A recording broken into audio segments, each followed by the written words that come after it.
Sylvie, comment est venue l'idée de cette exposition? Comment résumer ce qui nous a motivés à l'organiser? Pour ma part, moi, c'est une idée qui est née il y a longtemps et de façon très progressive, en fait, qui est née d'une surprise face à une espèce de béance dans l'histoire de l'impressionnisme. Et puis, c'est né aussi d'un émerveillement face aux nymphéas, qui sont finalement un aboutissement d'impressionnisme. Et c'est comme si on n'avait jamais tiré les conclusions du fait que finalement le grand testament de l'impressionnisme et l'œuvre la plus ample de l'impressionnisme était une décoration. L'idée, c'était vraiment de remonter aux sources des nymphéas et de rattacher en fait les nymphéas à l'histoire de l'impressionnisme, en montrant comment les impressionnistes, très tôt en fait dans leur carrière et dans leur vie, s'intéressent à ces questions de décoration. Donc c'est vrai qu'une fois qu'on a cette idée comme ça de considérer les nymphéas comme des grandes décorations, c'est poser la question de savoir qu'est-ce qui était une décoration, décoratif. Et c'est vrai qu'on a appliqué des critères qui sont finalement assez stricts, ce qui me semblait vraiment important. Exactement, donc on a défini plusieurs catégories d'œuvres dites décoratives. Alors en premier lieu, les œuvres résultant de commandes décoratives, donc passées par des mécènes, donc peintes par les impressionnistes pour des lieux précis.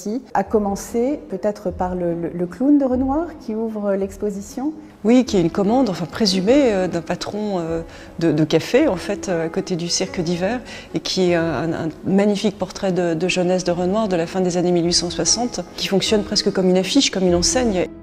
Ensuite, des œuvres que les impressionnistes ont qualifiées eux-mêmes comme décoratives. À travers des titres comme décoration, panneaux décoratifs.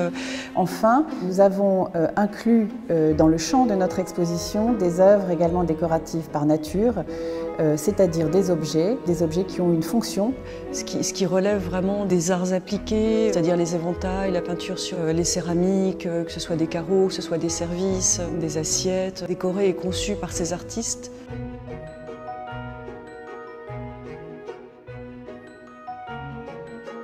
Une fois qu'on a défini ces trois familles d'œuvres, si je puis dire, il a fallu les rassembler. Et là, c'est une aventure pleine de rebondissements qui a commencé, puisque il y a évidemment des œuvres qui étaient bien connues et qui sont conservées dans des musées. Mais l'une des raisons de l'effacement de ce sujet de l'histoire de l'impressionnisme et de l'histoire de l'art en général, c'est que la plupart de ces ensembles décoratifs ont été dispersés dans le monde entier. Parce qu'on a très peu d'évidence visuelle de la façon dont ces œuvres étaient concrètement présentées. Absolument, ce qui a aussi été une de nos grandes frustrations de commissaires, qui a été de ne pas pouvoir nous lancer dans des reconstitutions de pièces, faute de sources. Alors à une exception près, qui est ici, donc dans cet espace, cette reconstitution partielle du salon du Jade Bouffant, demeure familiale de la famille Cézanne, dans laquelle Cézanne fait ses premières armes de peintre au tout début des années 1860.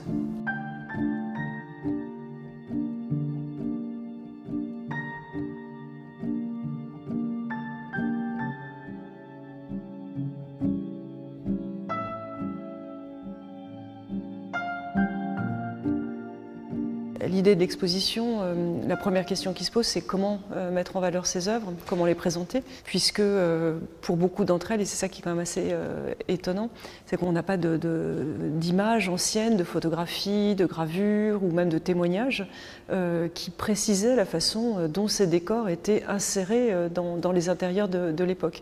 Donc on a tout de suite pris le parti qui était d'évoquer plutôt que de reconstituer, ce qui aurait donné une image trompeuse en fait de ce qu'étaient ces décorations à l'époque.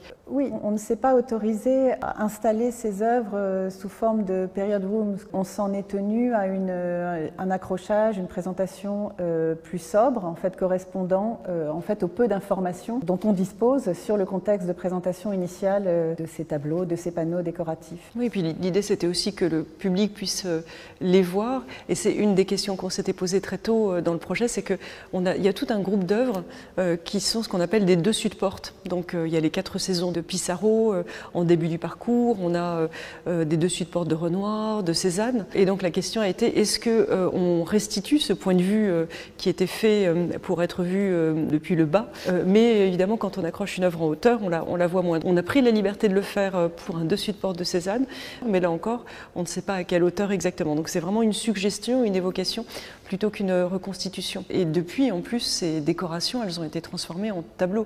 Donc elles ont été encadrées comme des tableaux de chevalet. Et on voit d'ailleurs pour le triptyque de Caillebotte à quel point les cadres peuvent être différents. On s'est aussi posé la question très tôt dans le projet de savoir si on allait masquer les cadres, si on allait encastrer en quelque sorte ces décorations, ces tableaux, pour leur redonner leur dimension décorative.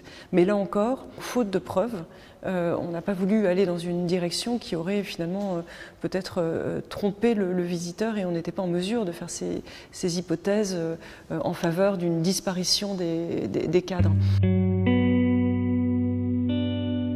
Ce qui est intéressant aussi, et là on est au cœur de l'impressionnisme, c'est que dans les années 1870, les impressionnistes, ils donnent ce sentiment d'extérieur à travers la peinture même. Donc c'est vrai que la disposition des œuvres à l'intérieur, qui crée des ouvertures vers l'extérieur, est vraiment un élément important de tout ce renouveau en fait, que les impressionnistes apportent à la décoration au XIXe. Effectivement, on est là au cœur du sujet, c'est l'importance du mur et l'affirmation ou au contraire la négation du mur. Monet, lui, prend le parti d'un effacement, d'une ouverture vers l'extérieur. Renoir va au contraire affirmer la présence du mur. Il va asseoir la décoration dans l'espace de la pièce en faisant surgir le motif vers nous. Ce dialogue en fait, ou cette tension plus exactement entre muralité, planéité et puis trouée, finalement on la retrouve jusqu'au nymphéa. Monet, à un moment donné, il parle d'un aquarium. Et un aquarium, c'est une paroi transparente. Et donc on a du coup cet effet comme ça d'effacement du mur au profit d'une immersion, d'une plongée du spectateur au cœur même de la peinture. Et c'est peut-être ce qui est fascinant.